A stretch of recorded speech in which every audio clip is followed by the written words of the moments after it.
With the amount of time we've spent in the low rank story, you would think that Monster Hunter would have shared all of its secrets. But unfortunately, that is not the case. So we are here today, broskis, to go over my personal top 10 things the game doesn't teach you. If you're a veteran or a beginner, you may still learn something new, whether it's combat related or just a small quality of life setting. Starting off with number 10, how you can make any guardian fight easier with this one trick. Whenever a guardian uses a big attack, it leaves behind a trail of white crystals. And if you have an elemental pod on you, you can shoot them to deal a lot of damage. But not only that, but each elemental pod has its own special effect. Lightning pods will cause lightning strikes that can stun a monster, water will explode into a water pool, ice will create a giant ice rock that can knock monsters over. You get the gist.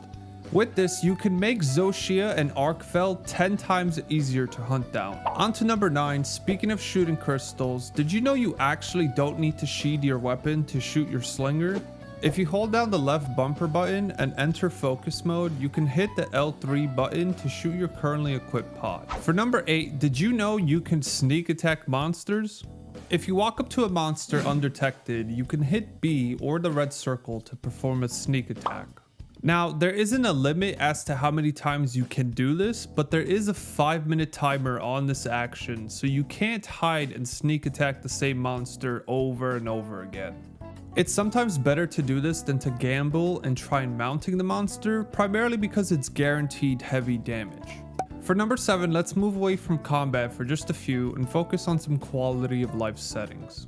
Now, whether you're a veteran who mains multiple weapons or a beginner trying to test weapons out, there's an easier way to compare and contrast weapon damage with this setting. If you move over to the third page of the settings and look for weapon attack power display, you can turn off coefficient damage numbers. This will allow you to compare different weapon classes easier.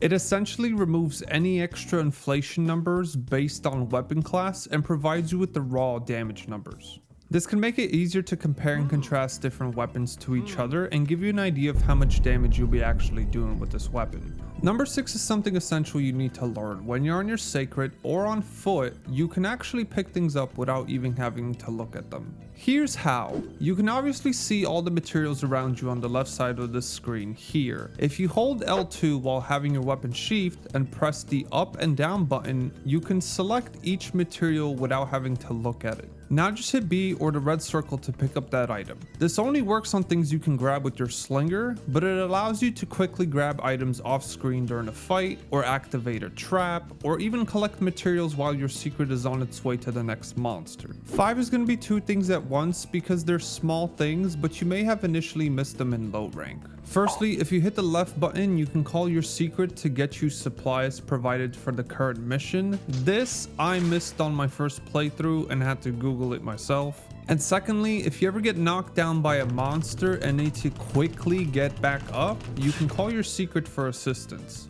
When you're knocked down, you can press the down button and they will come pick you up off the ground. I almost always forget about this feature, but it has saved me once or twice. 4 is not essential, but it's nice to know. Whenever you hunt a monster, you initially have a minute to get your shit together and pick up as much material as possible. And when each second counts, staring at the monster for 5 to 10 seconds isn't helping anyone. You can actually skip this part by clicking the middle trackpad or the start button. This puts the focus on your character to quickly gather as much as possible if it's a story mission, or just get rid of that annoying end screen. Number 3 is essential if you want to grind the correct monsters. In your base camp, it's not really explained well, but you do have the option to rest. This allows you to select daytime, nighttime, plenty, fallow, and inclemency.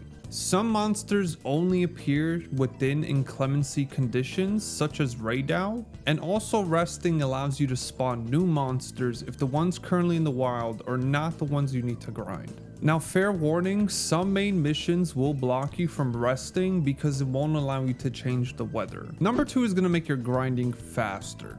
And essentially, you need to capture monsters in order to do that. Primarily for 2 reasons. It saves you almost 5 minutes per fight, and it raises the chances of you getting higher rarity materials.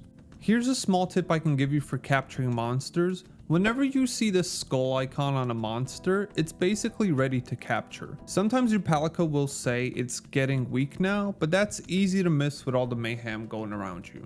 Now lastly, with number 1, here's an easy way to craft shock traps for all the grinding you're going to be doing. If you come across these great thunderbug traps, you can actually use your net on these to craft yourself a free shock trap. This makes it super easy to get as many shock traps as possible, so you don't have to spend hours crafting new ones. Thank you so much, broskis, for watching this video. Let me know if you learned something new, or if you already knew everything because you're a master at this game, or if you just liked the video in general. Don't forget to like and subscribe, and I'll see you guys in the next one.